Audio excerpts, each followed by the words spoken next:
Hello friends, स्वागत है आपका एक बार फिर से आपके अपने लीगल चैनल सूक्ष्म प्रहार में। मैं हूं एडवोकेट सनी शर्मा और दोस्तों आज की इस वीडियो में आपको एक इंपॉर्टेंट जानकारी मैं देने वाला हूं। देखिए, मैट्रिमोनियल डिस्प्यूट्स के अंदर बहुत सारे इश्यूज वैसे तो आपके सामने आते हैं, बट एक इशू आपने अक्सर देखा होगा कि जब इसकी शुरुआत होती है तो आपका मामला जाता है वुमेन सेल में। और वुमेन सेल में आपने देखा होगा कि पत्नी आपसे क्लेम करने लगती है कि भाई इतना जो मेरा गहना है, जेवर है, वो लड़के के पास है, वो उसको वापस दिलवाया जाए।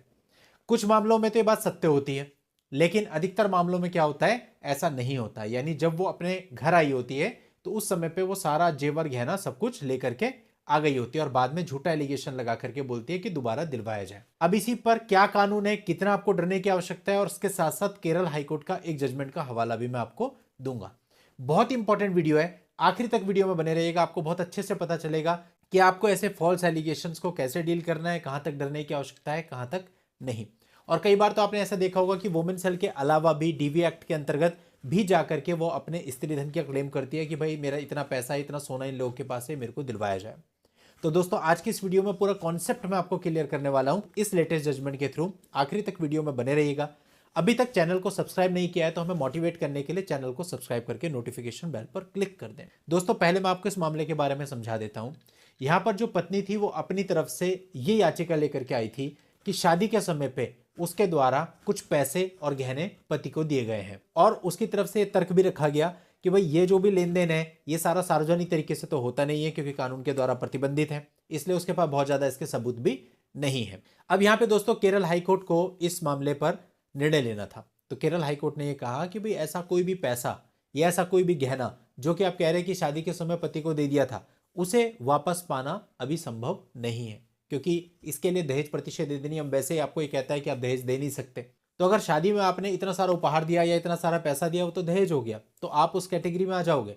तो यानी कि जो पैसा या सोना या जेवर आपने इस प्रकार से शादी के समय दे दिए थे, उसे वापस पाने का कोई भी उपचार नहीं है। तो दोस्तों इस मामले की बात हो गई। अब मैं कॉमन बात करता हूं। तो आपने देखा होगा पिटीशन में लड़की लिखवाती है कि मेरे माँ बाप ने इस विवाह पे 40 लाख रुपए खर्च किए थे, 30 लाख रुपए खर्च किए थे, और कुछ मामलों में तो 1 करोड़ रुपए खर्च किए थे। आप उस फिगर को देख के भी घबराते हैं। सत्यता यह है कि वो राशि आपको कहीं देनी नहीं है, ना ही लड़की के पास उस राशि को वापस लेने के लिए कोई कानून है, ना वो राशि उसको वापस किसी भी तरह मिल सकती है। वो केवल और केवल आपके ऊपर एक प्रेशर डालने के लिए लिखाया जाता है। तो वो जो फिगर होती है उस फिगर से आपको घबराने की जरूरत नहीं है, क्योंकि कई बार आपको लगता है कि ऐसा तो कुछ हुआ नहीं, 5 लाख रुपए मुश्किल से लगाए थे, अभी 40 लाख रुपए लिखे हुए, तो वो चाहे 4 करोड़ लिख दें, उससे आपको कोई मतलब नहीं है, ना आपको वो पैसा कहीं पर देना है। इसी प्रकार से कई बार आपने देखा होगा कि एफआईआर में या पिटीशंस में ऐसा लिखा होता है कि इतने पैसे मेरे पिताजी ने इनके पिताजी को नगद दिए। उसका कोई मतलब नहीं है, क्योंकि ऐसे तो कोई भी किसी के लिए भी कह सकता है कि भाई मैंने इसको 5 लाख नगद दिए थे, इसको मैंने 10 लाख नगद दिए थे। उसका कोई औचित्य नहीं है।